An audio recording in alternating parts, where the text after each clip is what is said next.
Shpenzimi më i mirë. I dërguari i Allahut, profeti Muhammed, paqja e bekimet e Allahut qofshin mbi të dhe mbi familjen e tij, ka thënë: Pasha atë në dorën e të cilit është shpirti im, njeriu nuk ka shpenzuar asgjë më të dashur tek Allahu se sa fjala e mirë.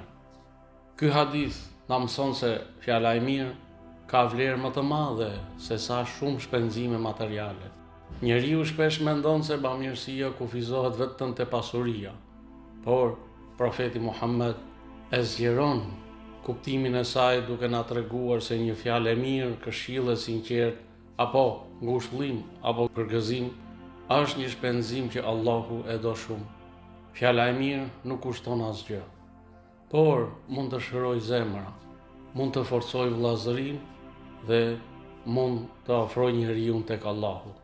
Ajo është sadaka e vazhdueshme, sepse ndikimi i saj mund të mbetet gjatë në jetën e të tjerëve dhe të kthehet në shpërblim të madh për atë që e thot.